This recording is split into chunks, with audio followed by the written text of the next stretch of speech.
Assalamualaikum warahmatullahi wabarakatuh. Waalaikumsalam warahmatullahi wabarakatuh. Waalaikumsalam Terima kasih Kiai warahmatullahi Fakih, wabarakatuh. terima kasih Kiai Marzuki. Saya kira apa yang tadi dinyatakan oleh Kiai Marzuki maupun dipertegas oleh Kiai Fakih tentang bagaimana kesalahpahaman pemahaman masyarakat terhadap ini ya, keberadaan atau posisi dari fikih dan posisi dari konstitusi itu benar-benar memang menjadi problem utama kita ya, di mana ada banyak yang menganggap bahwa konstitusi syai'un sementara fikih itu syai'un akhar, sehingga apabila terjadi pertentangan antara keduanya maka biasanya yang digunakan ya oleh mereka itu tetap fikih, fikih dalam arti menurut mereka. Nah, saya kira muaranya ini sebenarnya berangkat dari, walaupun tadi Kiai Fakih menjelaskan bahwa seperti yang diungkapkan oleh, saya lupa tadi namanya ya, orang tokoh yang tadi dinyatakan itu, bahwa konstitusi yang lahir dari negara itu juga sama disebut sebagai fikih. Tetapi bagi pemahaman masyarakat umum, konstitusi yang dianggap sebagai fikih itu adalah konstitusi yang lahir dari negara Islam. Jadi di sini masih harus berdebat juga bagaimana kemudian yang disebut dengan negara Islam itu. Gitu. Sehingga Indonesia misalnya, karena dalam definisi mereka tidak bisa disebut sebagai negara Islam, maka konstitusi Indonesia adalah konstitusi sekuler yang itu tidak bisa didefinisikan sebagai fikih.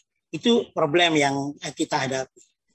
Karena itu menurut saya, walaupun kita paham bahwa dalam kacamata banyak pakar ya, konon itu menempati suatu bahkan yang lebih tinggi daripada hanya sekedar kitab-kitab fikih ya. Karena konon itu mengikat, katanya Kiai Marzuki tadi punya ilzam dan punya raf'ul khilaf tadi itu bisa kemudian menghilangkan perbedaan pendapat ya. Tetapi problem kita itu tadi yang saya sampaikan, itu yang pertama. Yang kedua, saya kira kita ini juga punya problem bahwa kita belum menuntaskan, yang saya maksud dengan kita, mohon maaf ya, bukan saya maksud saya, tapi para pakar kita itu di Indonesia ini belum menuntaskan, walaupun sudah banyak sekarang upaya-upaya untuk itu, termasuk yang dilakukan oleh KUPI, bagaimana kemudian membuktikan, ini pembuktian pada persoalan membuktikan bahwa konstitusi kita yang lahir dari negara Indonesia yang dalam tanda kutip ya tidak disebut Islam itu sebenarnya adalah Islami dalam arti bahwa sesuai dengan syariat. Nah, bukti-bukti itu saya kira penting untuk itu misalnya tertulis ya oleh para pakar kita yang memang punya kemampuan untuk itu. Misalnya tadi Kiai Marzuki menyatakan bahwa pernikahan yang tidak dicatat itu kan masih di masyarakat sekarang itu, bahwa pernyataan tidak dicatat itu ya sah secara fikih, tapi tidak sah secara negara.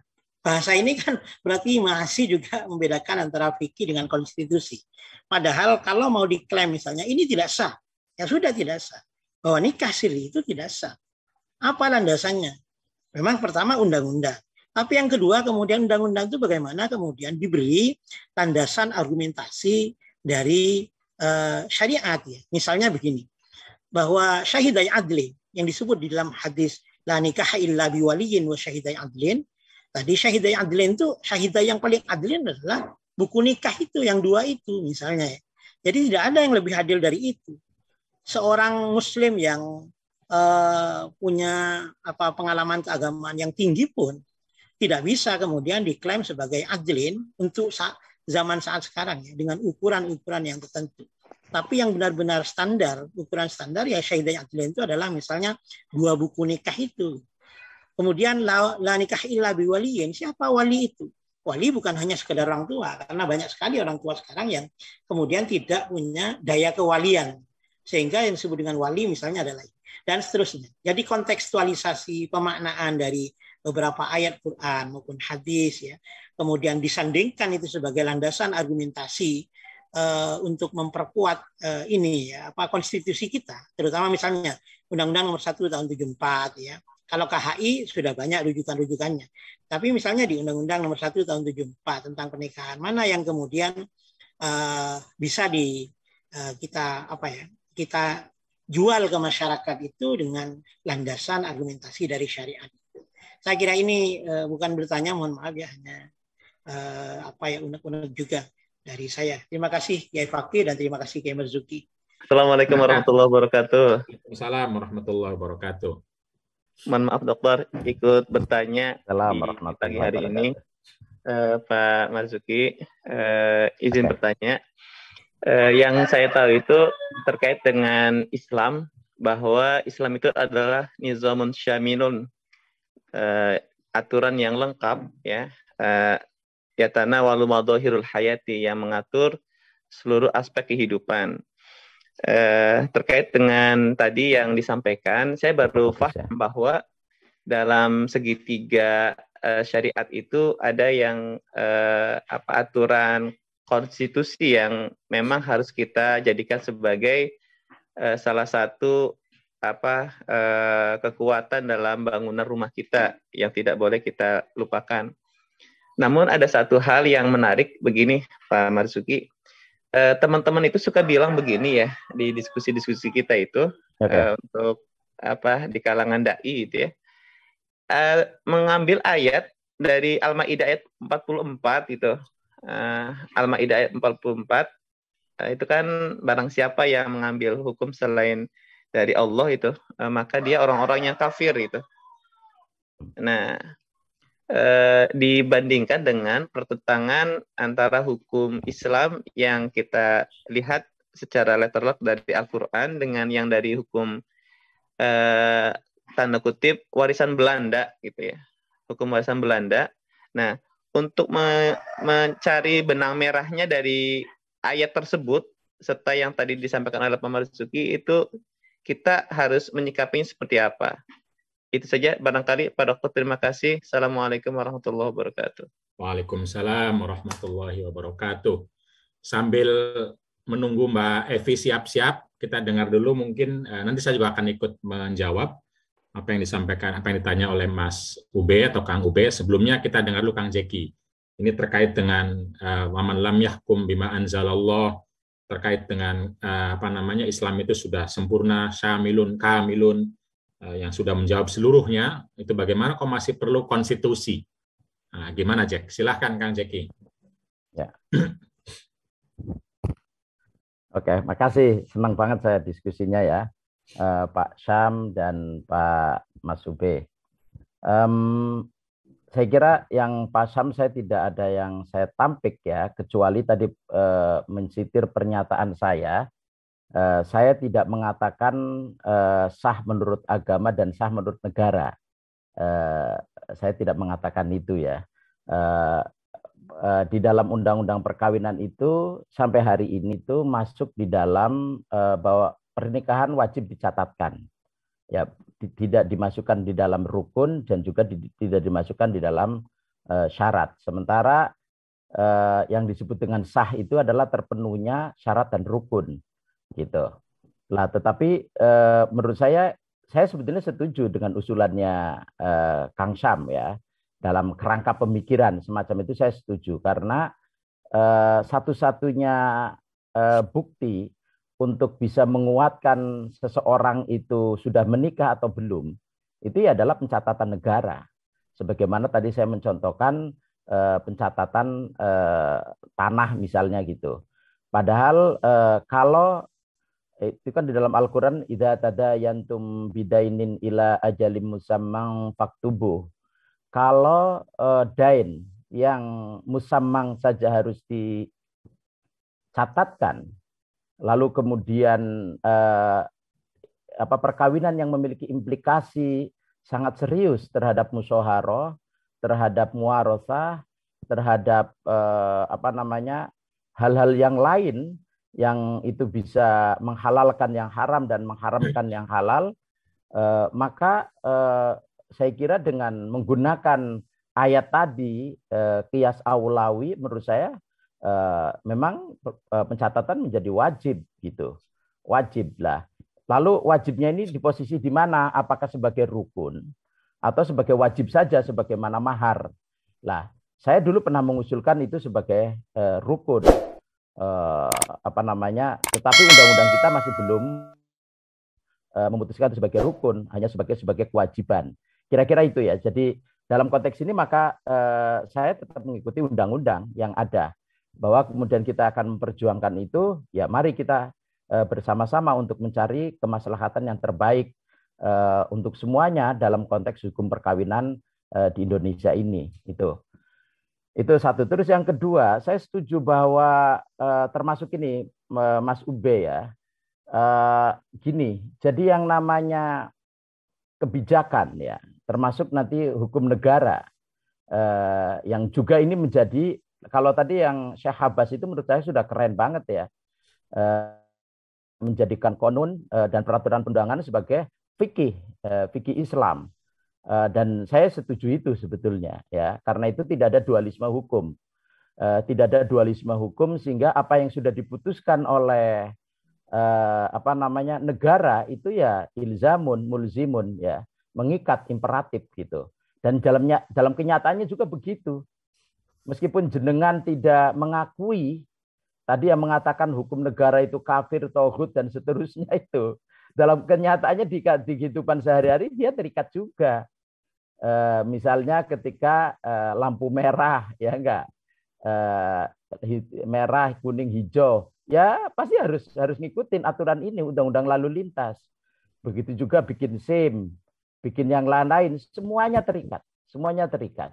Jadi ini sebetulnya soal pengakuan saja. Ini kan ada orang tidak mengakui, tapi dalam kenyataannya dia nggak bisa keluar dari apa yang dia tidak diakui itu. Itu kan lalu menurut saya konflik batin yang luar biasa. Satu sisi dia tidak mengakui secara teologis, sisi yang lain dia tidak bisa keluar secara sosiologis. Lah, yang ini menurut saya satu praktik kehidupan yang tidak sehat. Lah karena itulah saya setuju dengan Abbas tadi, bahwa apa yang diputuskan oleh negara itu adalah sudah mulzimun, dan kemudian kita harus taat kepada pemerintah. Sebagaimana firman Allah itu, atiullaha wa atiur rasula wa ulil amri minkum. Sebagaimana juga tadi yang saya sebutkan, as-sultanu waliyu man la waliyalahu. Artinya, dan juga tadi sultanu atau innallaha la yaz'u bisultan ma la yaz'u bil Qur'an. Jadi dikasih otoritas. Nah, sehingga nanti yang disebut dengan hukum atau kebijakan itu tidak selalu yang secara tekstual ada di Quran. Ini keren definisinya Imam Abdul Wafa ya, Al-Uqail Al-Hambali, yang disitir oleh Ibnul Qayyim Al-Jauziyah dalam kitab Ilamul Muwaqqi'in. Beliau mengatakan ini, as-siyasatu maka nafi'lan yakunu ma'hun nas aqraba ila shalah wa ba'da 'anil fasad wa illam yusyarri'hur rasul wala nazala bi wahyun. Jadi rumusan ini keren banget menurut saya. Jadi yang disebut dengan kebijakan, termasuk kebijakan negara ya, ini yang apakah dia syar'i atau tidak, itu bukan dilihat apakah mana taqabihi syar'u, apakah itu ada di dalam secara tekstual di dalam syara, tetapi ma wafaqa bi syar'u. Jadi yaitu segala sesuatu yang berkaitan dengan urusan manusia yang bisa akroba ila sholah, bisa mendekatkan kepada kemaslahatan. Lagi-lagi ukurannya kemaslahatan ya. Karena Islam itu tadi seperti saya katakan, asy-syari'atu kulluha masalih. Ya, imma tadra'u mafasid atau tajlibu masalih. Jadi semua syariat Islam itu maslahah. Karena itu nanti ukuran ini pun harus akroba ila sholah. Yang penting mendekatkan kepada kemaslahatan, wa ba'da 'anil fasad, dan menjauhkan dari kemafsadatan. Wa illam yusyari'hur rasul, meskipun rasul tidak mensyariatkannya. Wala nazala bi wahyun, dan meskipun wahyu tidak turun padanya. Karena apa? Karena sultan itu tadi, sultan itu sudah dikasih otoritas. Ma la yaz'u bil Qur'an. Lah gitu. Jadi sini ada otoritas untuk menentukan ini, karena itu penting ini. Kalau ini nggak dipahami, maka selamanya kita akan hidup dalam kegamangan dan konflik yang terus-menerus antara realitas negara, realitas masyarakat dengan konstruksi keagamaan yang kita pahami gitu. Ini nanti akan ada konflik. Lah karena itu kita harus memahami untuk mendamaikan ini. Saya kira pernyataan Abul Wafa Al-Ukaili itu penting. Di situ ada kata-kata wa illam yusyarri'hur rasul, ya, wala nazala biwahyun. Meskipun tidak disyariatkan oleh Rasul dan juga wahyu tidak turun padanya. Lah karena itu ketika kita memahami wa malam yahkum bima anzalallahu faulaika humul kafirun, faulaika humul fasikun, faulaika humuz zalimun, itu jangan dipahaminya secara tekstual. Lah, wa malam yahkum, dan barang siapa yang tidak berhukum bima, ya, dengan sesuatu anzala yang menurunkan sapa Gusti Allah, ya, bima anzalallahu faulaika. Jadi sekarang apa yang diturunkan oleh Allah? Dengan sesuatu yang Allah menurunkannya. Sekarang apa yang diturunkan oleh Allah?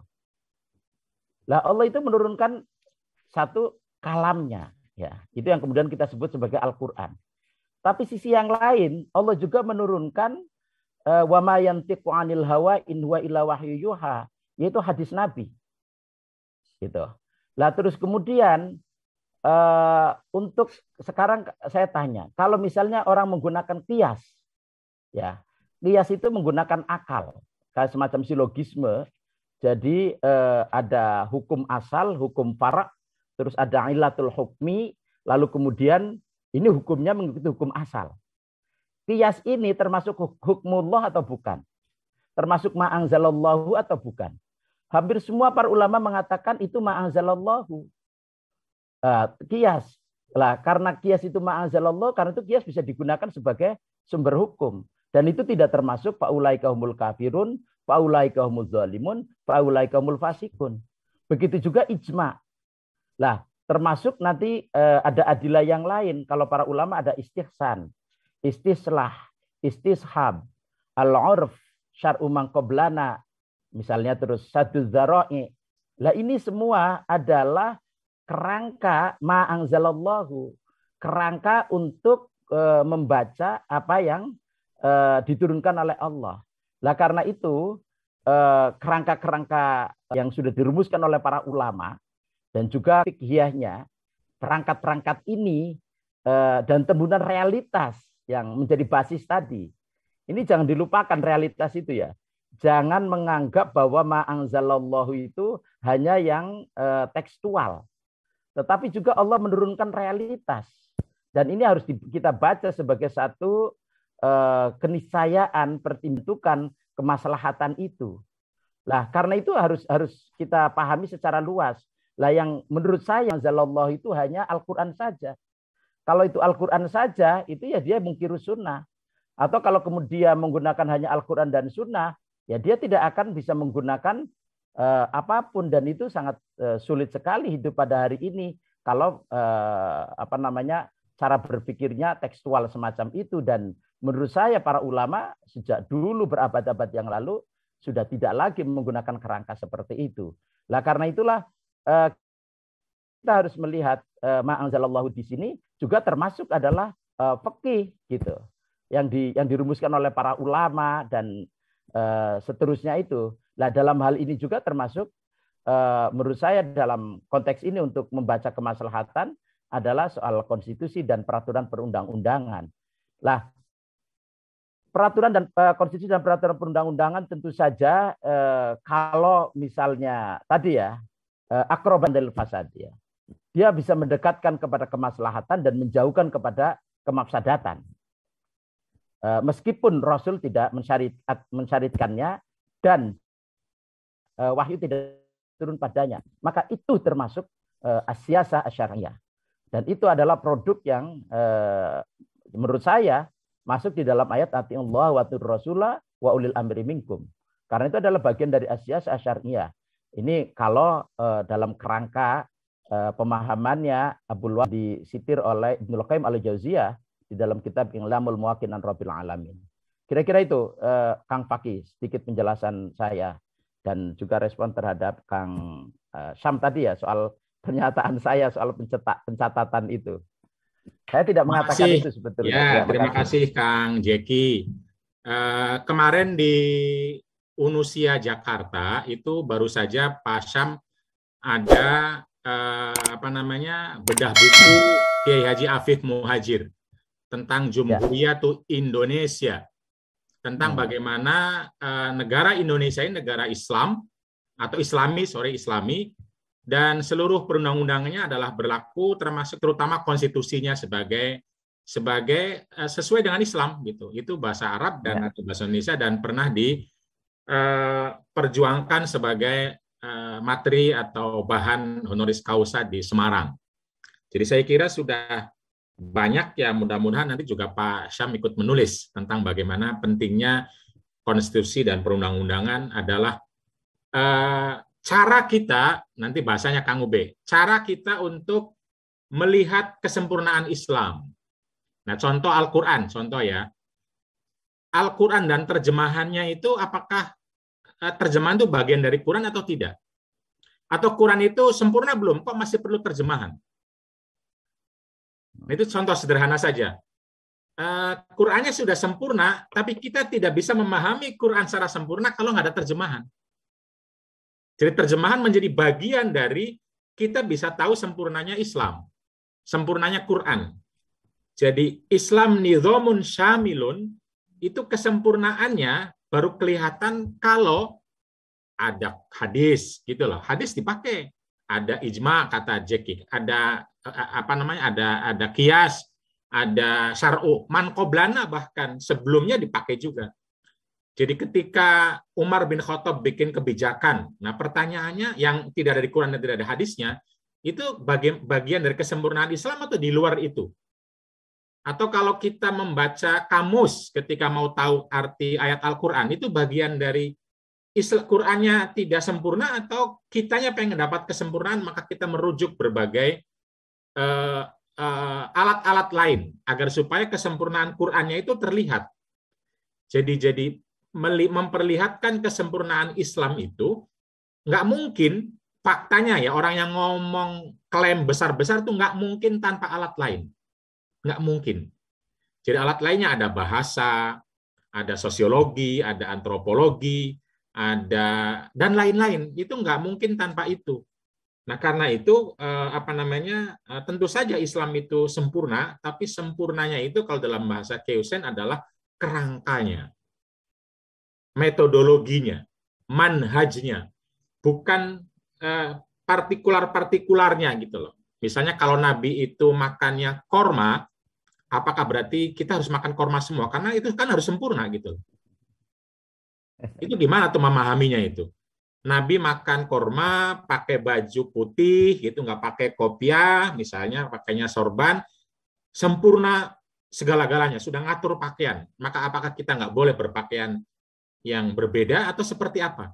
Seperti yang sekarang. Nah sekarang, Imam Qarafi sudah membagi bagaimana Nabi sebagai manusia, sebagai hakim, sebagai nabi, sebagai pemimpin kabilah, sehingga hadis dipahami kerangkanya bagaimana agar dia solihun likulli zamanin wa makanin dan syamilun tadi. Jadi kesempurnaan Islam itu harus dilihat dalam konteks kerangka, karena kalau tidak malah menjadi tidak sempurna. Kalau Quran hanya bahasa Arab saja misalnya, ya sulit, orang nggak bisa memahami. Kalau Quran itu tidak dibukukan, itu sulit dibawa. Itu membukukan Quran itu apakah karena Quran tidak sempurna atau justru biar sempurna? Nah, pada masa sahabat itu perdebatan, boleh nggak Quran dijadikan satu, lalu dicetak. Nah, sekarang Quran dalam HP. Ini gimana nih kalau dalam HP ini? Apakah Quran tidak sempurna maka dia perlu HP? Dan lain itu baru alat, belum lagi alat yang bersifat tadi logika dan lain-lain ya. Jadi ilmu lain itu menjadi penting karena kalau tidak, kita tidak tahu sempurnanya Islam. Kita tidak tahu hebatnya Islam gitu. Nah, itu disebut dengan takamul, itu begitu. Saling menyempurnakan, jangan saling menegasikan. Quran nggak perlu tafsir, ya nggak mungkin. Tanpa tafsir kita nggak paham. Quran nggak perlu kamus. Misalnya kita tahu artinya doroba kan dari kamus. Nah, kalau di kamusnya banyak gimana lalu? Nah, itu kira-kira jadi nidhamun syamil jangan dipahami sakat tanpa yang lain. Itu nggak mungkin, secara faktual juga nggak mungkin. Yang ngomongnya saja pasti perlu bantuan. Perlu bantuan alat ilmu, minimal bahasa. Dan ketika bicara bahasa, maka syair jahiliyah itu adalah digunakan. Bait-bait syair jahiliyah itu. Kenapa? Karena di sanalah makna-makna bahasa itu ada. Kamus-kamus bahasa Al-Quran itu adanya di syair-syair jahiliyah. Sebelum ada kamus-kamus sekarang. Nah, kamus sekarang itu kan abad ketiga, keempat, kelima Hijriah, masih berapa puluh tahun lagi. Berapa ratus tahun bahkan ya. Dan lain sebagainya. Tadi sudah disampaikan Kang Jeki juga tentang dalam usul fikih itu, ternyata ya sumber rujukan tidak hanya Quran. Ada syar'u man qoblana, ada urf, ada istishab, ada istihsan. Banyak sekali. Apakah itu menunjukkan Islam tidak sempurna atau Quran tidak sempurna, atau sebaliknya disitulah kesempurnaan Islam itu. Ketika Quran bilang tadi ati'ullaha wa ati'ur rasulah wa ulil amri minkum. Apa arti wa ulil amri ini? Nah, itu perdebatan atau diskusi dalam dinamika dalam ulama ya, termasuk yang disampaikan ayat tadi. Betul kata Kang Jeki ya. Apa arti ma anzala? Berhukumlah kepada apa yang telah diturunkan. Apa artinya itu? Di ayat itu tidak bilang Quran loh, Kang Ube. Dicek lagi ayatnya, bilang telah diturunkan. Pertanyaannya, apa yang telah diturunkan itu? Itu kata ulama tafsirnya begitu. Yang telah diturunkan itu apa gitu? Apakah Quran saja yang berbahasa Arab itu lalu tidak boleh ditafsirkan pakai kias, pakai ijma, pakai istihsan, atau Quran dengan seluruh dinamikanya, termasuk dalam ini hadis nanti. Nah, itu ada perdebatannya, itu hadis masuk nggak anzalallah. Gitu. Termasuk nanti ilmu pengetahuan yang membantu atau mengungkapkan isi Al-Quran termasuk anzalallah apa tidak. Dari mana orang itu pintar? Termasuk dari diciptakan oleh Allah atau bukan? Nah, itu tentu saja ada banyak ya, tapi kalau orang menggunakan ayat itu untuk membedakan kami dan mereka, itu sudah politis. Itu sudah pasti keinginannya kekuasaan. Kami yang paling benar, mereka salah karena saya menggunakan ma anzalallah. Padahal kata-kata Qur'annya ma itu segala sesuatu. Ma itu nakiro, isim nakiro, segala sesuatu. Nah, sekarang lihat di Quran, kata-kata anzala itu apa saja yang diturunkan Allah itu? Hujan diturunkan Allah, wahyu diturunkan Allah, akal diturunkan Allah. Banyak sekali sana anzala dalam ayat Al-Quran itu. Nah, pertanyaannya adalah apakah hanya nanti istilahnya yang tertulis itulah, sementara dalam ulama itu mengatakan ada istilah ayatun kauniyah, ada istilah ayatun Qur'aniyah. Qauliyah. Ya, qauliyah. Nanti di sana wa min ayatihi, itu Quran bilang loh, wa min ayatihi an khalaqalakum. Di antara ayat-ayat Allah itu tidak hanya Quran. Itu banyak ayat jibal, ayat sama, bahkan suami istri kita adalah ayat Allah. Itu gimana tuh? Min ayatihi an khalaqalakum min anfusikum azwajan. Itu gimana itu memahaminya?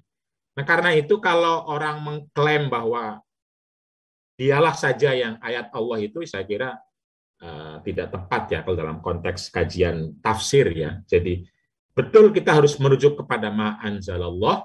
Tetapi ma anzalallah artinya adalah luas sekali. Ma, segala sesuatu, anzala yang diturunkan. Bahkan kata Quran sendiri, istilah anzala itu tidak hanya ayat Quran, tapi juga ayatun kauniyah. Karena Quran menyebutkan ayat-ayat yang lain itu tidak hanya yang diturunkan secara harfiah bentuknya Quran itu.